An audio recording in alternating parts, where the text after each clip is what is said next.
Foi. Oi, voltei, dessa vez mais rápido. Vou falar sobre os livros de agosto. Em agosto eu só li 3 livros, em parte porque eu tô no internato, então não tenho mais tempo pra nada. E em parte porque eu escolhi livros longos na linha. Mas vamos lá. Nenhum deles foi físico, foram todos Kindle, então eu vou colocar foto por aqui. Mas o primeiro foi 100 Dias Entre o Céu e o Mar, do Amir Klink. O Amir, ele é brasileiro. Calma, vou começar do início. Eu queria ler esse livro há um tempo, estava na minha lista, mas eu não sou muito fã de histórias não ficcionais, autobiografia, enfim, não sou muito fã. Eu tava com muito medo de ser um livro meio desenvolvimento pessoal, mesmo que fosse contando a história dele, mas, tipo, quando a pessoa conta a sua própria história pra fazer, faça você mesmo, se movimente, saia da sua cama, e eu odeio. Eu não suporto. É meio prepotente da minha parte, mas eu sinto que eu li todos. Não gosto.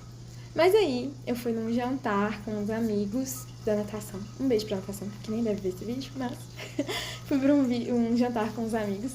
E aí, 2 pessoas muito queridas me indicaram esse. E aí eu decidi antecipar a leitura. E foi incrível. Nossa, foi maravilhoso. Foi muito surpreendente. Vai contar a história do Amir Klink, uma das histórias do Amir Klink, porque ele é um super aventureiro e ele tem inúmeras histórias. Mas essa é a travessia dele desde a África até o Brasil de barco a remo. O livro, na capa, tem um barco, só que eu li no Kindle, então eu não ficava vendo a capa e eu não me atentei pra isso. E no livro ele descreve o barco fazendo tantas coisas lá dentro que pra mim parecia grande, sabe? Eu pensei, tipo, sei lá, tipo um iate. Eu achei que era um barcão, tipo um iate a remo. E aí depois eu fui pesquisar o barco. Era minúsculo, assim, mal cabia ele deitado. E eu fiquei, meu Deus, porque lendo o livro passa uma sensação de que é um espaço tão maior, mas a história é sensacional. Conta todo o planejamento que ele teve pra fazer a viagem, todas as pessoas que de certa forma ajudaram ele, as inúmeras coincidências que permitiram a viagem.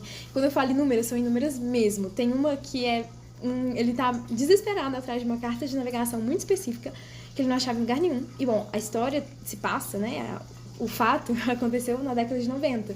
Então não tinha internet, não tinha celular, era tudo totalmente na base do rádio. Ele, nossa, várias coisas, muito coincidências. Mas não quero entrar muito em detalhes. Só essa que pra mim foi absurda. Ele precisava muito dessa carta de navegação, não achava em lugar nenhum. Aí um amigo dele foi ver ele, falou, tava viajando, e chegou e falou, oi Amir, tal, tudo bem? Aqui, toma esse abajur, porque eu tava viajando, e eu encontrei esse abajur, e eu lembrei de você, que você gosta de navegar. E aí, a coisa do abajur, a tela do abajur, era a carta de navegação que ele precisava. Qual a chance? É incrível mesmo. Eu não sou lá uma grande fã de navegação, sei muito básico do básico, mas mesmo assim eu entendi o livro. Eu fiquei muito imersa na história, eu tava com medo de não me prender, mas me prendeu totalmente. Ele tem uma narrativa muito bem construída, ele é bem good vibes, assim, ele dá umas viajadas, mas são viajadas boas, é zero coaching o livro. E eu acho que por não ter a pretensão de te gerar coragem, de te tirar da inércia, o livro acaba fazendo isso. Eu terminei esse livro com muita vontade de viajar, de seguir meus sonhos, de comprar um barco e atravessar o mundo. Foi muito inspirador, foi uma história sensacional. Eu quero ler mais do Amir. Toda a família dele é incrível e aventureira. Eu fiquei muito fã de todos. Quero ler mais em breve. Mas é isso, eu dei 4 estrelas, eu acho. 4,5? Vou conferir, calma. Mas eu acho que foram 4,5 estrelas pro livro do Amir. Eu dou estrelas de uma forma meio... Tipo, vocês vão ver que tem uns números quebrados, mas é porque um amigo me ensinou a fazer uma média. É o Paulo, um beijo pro Paulo. Mas é uma média. Tipo assim, tem vários tópicos. Eu acrescentei um tópico, então ficaram 6 tópicos. Cada um vai de 0 a 5. E aí eu faço a média. Por isso que tem livros que eu amo, mas às vezes, sei lá, a história não me prendeu tanto. Então ele perde em imersão. E aí ficam com menos estrelas. Foi 4,5 que eu dei pro livro do Amir. Agora o próximo foi Os Sete Maridos de Evelyn Hugo, da Taylor Jenkins Reid. acho que fala assim. Não é o primeiro livro dela que eu leio, eu gostei bastante. Eu não sei se eu gostei mais desse ou se eu gostei mais de Daisy Jones and the Six, mas são duas pegadas totalmente diferentes. Os Sete Maridos de Evelyn Hugo vai ser uma história de uma mulher, que é a Evelyn Hugo, que se casou 7 vezes. Ela chama uma jornalista específica, que não é muito famosa nem nada, mas ela quer que seja essa jornalista, para quem ela vai contar a sua história. E ela é muito, assim, secreta, assim, as pessoas não sabem direito a história dela. E aí ela chama essa menina pra contar a história dos seus 7 maridos, da sua vida, a história da sua vida. E tem um motivo pelo qual ela chama essa mulher em específico. E depois é explicado. A história toda é muito interessante. Eu não sabia que se tratava de uma história LGBT. Foi uma surpresa muito boa, eu gostei muito da premissa. Foi o primeiro livro com o personagem principal, né, com o protagonista bissexual que eu li. E eu amei, assim, foi incrível. Eu tive sentimentos muito ambíguos pela Evelyn, porque eu sou uma pessoa muito romântica. Eu vejo o casamento, tudo como coisas muito por amor, assim. Eu entendo super o porquê dela ter feito as coisas que ela fez. Mas eu sou muito de... Eu quero casar pra ficar minha vida junto e tal, e não um objetivo pra chegar a um fim, sabe? Tipo, ela usa muitas pessoas, isso pra mim é muito, sabe? No início ela meio que só tem o próprio corpo e ela usa disso, mas depois ela tem outros métodos e ela continua usando do próprio corpo. E eu entendo também que pra época isso seria tipo um ato revolucionário, já que as pessoas vão te usar, faça com que te usem pra você atingir seus próprios objetivos, mas eu sou bem pé atrás com esse tipo de coisa mesmo, assim. Mas no fim foi um livro que eu gostei, apesar de sentimentos ambíguos. Eu não gostei do final. Acontece algo bem assim drástico e eu acho que a jornalista lida de uma forma tão assim, sei lá, eu não gostei muito do final, mas foi um livro que eu acabei dando 4,6 estrelas, mesmo eu tendo tido tantos sentimentos ambíguos, porque eu fiquei muito imersa na história, me gerou muita reflexão mesmo, assim, eu pensei muito. Mas foi muito bom. Eu julguei um pouco a Evelyn, mas eu acho que ela não se importaria nem um pouco com o meu julgamento e que eu teria muito a aprender com ela, de qualquer forma. Por fim, o último livro foi Dom Quixote, volume 1. Muito bom. Eu dei... eu falei que dei 4,6. Esse eu dei 4,1 estrelas.